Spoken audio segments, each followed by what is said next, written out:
Question number 10 economy सब topic है आपका पब्लिक फाइनेंस लोक वित्त। बेसिक कॉन्सेप्ट की अगर बात करें इसकी तो लोक वित्त क्या है आपका, यानी व्हाट इज लोक वित्त, व्हाट इज पब्लिक फाइनेंस। पहला कॉन्सेप्ट ये आता है आपका, ये आपको पता होना चाहिए क्वेश्चन नंबर 10 करने के लिए।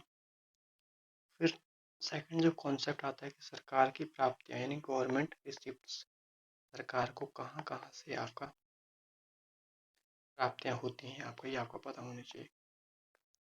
गवर्नमेंट रेसिप्ट की बात करें तो दो प्रकार से इसको देखा जा सकता है, रेवेन्यू रेसिप्ट और कैपिटल रेसिप्ट। रेवेन्यू रेसिप्ट को हम कहते हैं राजस्व प्राप्तियां प्राप्तियां जबकि कैपिटल रेसिप्ट को हम बोलते हैं पूंजीगत प्राप्तियां। इसमें जो क्वेश्चन पूछा गया कैपिटल रेसिप्ट से क्वेश्चन पूछा गया मेनली। अब क्वेश्चन को देख लेते हैं। क्वेश्चन नंबर 10, निम्नलिखित कथनों पर विचार कीजिए। पूंजीगत प्राप्तियां देयता का सृजन करती हैं या सरकार की परिसंपत्तियों में कमी लाती हैं। ये स्टेटमेंट बिल्कुल सही है आपका। पूंजीगत प्राप्तियां देयता यानी लाइबिलिटीज का सृजन करती हैं, उनको बढ़ाती हैं और सरकार की परिसंपत्तियों में कमी लाती हैं। कैपिटल रेसिप्ट्स की परिभाषा यही है आपका, सरकार को मिलने वाली ऐसी आय, ऐसी इनकम जो क्या है आपका सरकार की देयता का सृजन करे यानी लाइबिलिटीज को बढ़ा दे। और जिस आय को प्राप्त करने के लिए सरकार को क्या करना पड़ता है, अपनी परिसंपत्तियों में कमी करनी पड़ती है, यानी अपनी एसेट्स में, सरकार की जो एसेट्स है उसमें कमी करनी होती है। तो स्टेटमेंट फैक्ट सही हो जाता है आपका। सेकंड स्टेटमेंट की बात करें तो उधार ग्रहण और विनिवेश पूंजीगत प्राप्तियां हैं।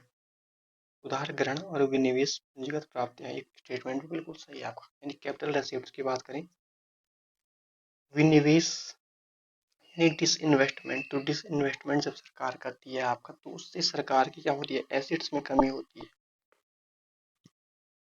सरकार के पास सपोज दैट आपका एक कंपनी है आपका एयर इंडिया, उसके कुछ शेयर सरकार के पास है, तो सरकार को अगर पूंजीगत प्राप्तियों से अगर आय चाहिए, इनकम चाहिए सरकार को, तो सरकार क्या करेगी, एयर इंडिया का प्राइवेटाइजेशन कर देती है आपका, यानी उसका निजीकरण कर देती है और उसके कुछ शेयर इसको बेच देते हैं, निजी व्यक्तियों को बेच देते हैं, निजी कंपनी को बेच देते हैं और उस शेयर से क्या करते हैं, सरकार को इनकम होती है आपका, यानी विनिवेश पूंजीगत प्राप्ति है। तो ये बात बिल्कुल सही है। उदाहरण ग्रहण भी पूंजीगत प्राप्ति है आपका। स्टेटमेंट नंबर 3 देखें तो ऋणों पर प्राप्त ब्याज सरकार की देयता का सृजन करता है। ये स्टेटमेंट बिल्कुल गलत है आपका। जो ऋणों पर प्राप्त ब्याज है वो सरकार की देयता का सृजन नहीं करता है आपका, यानी सरकार ने इन्वेस्टमेंट कर रखा है और उससे सरकार को अगर ब्याज मिल रहा है तो उससे सरकार की कोई लाइबिलिटी नहीं बढ़ती है आपका, बल्कि ये जो ऋणों पर ब्याज है आपको रेवेन्यू रेसिप्ट का भाग है। रेवेन्यू रेसिप्ट में भी हम इसको देखें, अगर रेवेन्यू रेसिप्ट में देखें इसको, तो इसमें भी नॉन टैक्स वाले भाग में ही आता है आपका।